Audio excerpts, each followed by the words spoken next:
Tatanggal ka ng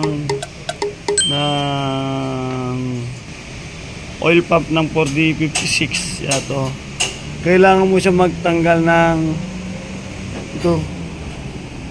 Bago naman na to, nailagay na namin. Kahit di ka na magbaba ng makina, itaas mo lang kung kan. Gusto mo para kanya to. Nailagay na to, ilalagay na lang yung crankcase. Kung magpapalit kayo ng oil pump, ito ang kailangan gawin. Magtanggal kayo nito oil. Tapos sabay nyo timing belt. Yan, timing belt. Tatanggalin yung timing belt, water pump, ayan. Ito po sa 4056, kung magpapalit kayo ng itong issue niya lagi, yung alternator, yung lagayan sa may tornilyuhan, sa lagayan ng alternator, di ba laging nasisira ito?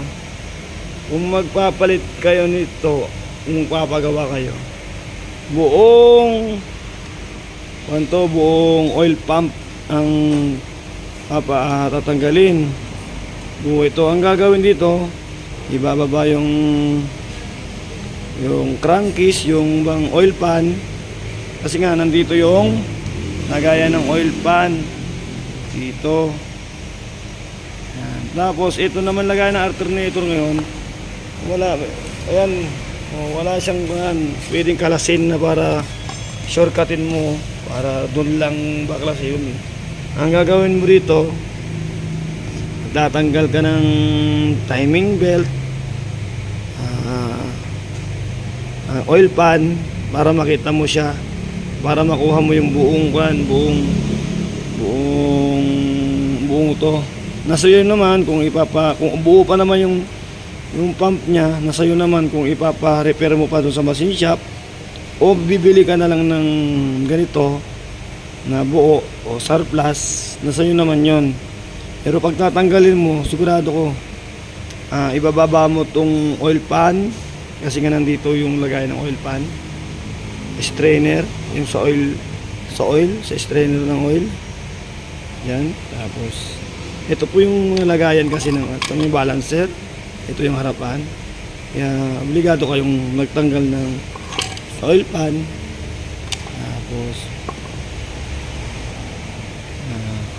ito buong oil pump, para matanggal nyo siya, tatanggal ka ng timing belt. Tapos ito naman, to. Ito, may timing din naman to sa loob, kasi tinanggal ko na yung balancer niya, ibinalik ko na doon.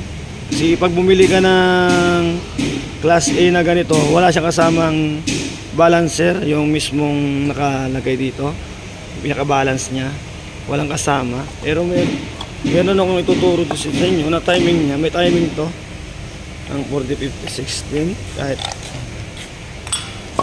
ito yung timing niya. O yan, ganyan siya nakakabit. Andito yung nakatusok yung balancer, hindi nyo siya makikita sa loob. Gagawin nyo, tatanggalin nyo lang yung tornilyo sa may shafting nya, yung balancer. Makikita nyo na dito yung tanda. Ita-timing mo na ganyan. Sasarahan na natin, baka mayroong lagyan natin. Ito po yung ito yung timing nya. Shout out sa maraming timing dyan.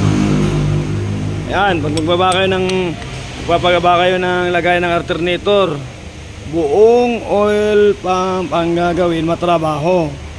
Ngayon, yung matrabaho na yan, siyempre may labor yan.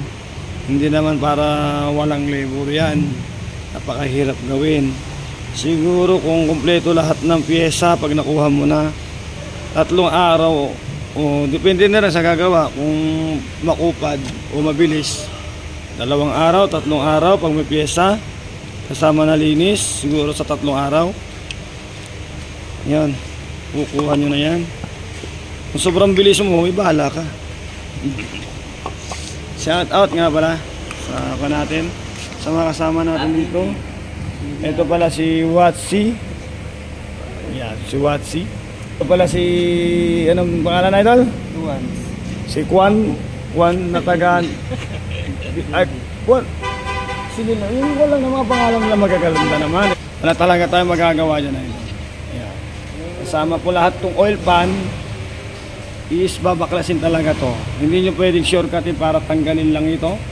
Kung gusto nyo ipamasin shop nyo. Kung magaling naman yung machine shop nyo. Ito yung lagayan ng timing belt.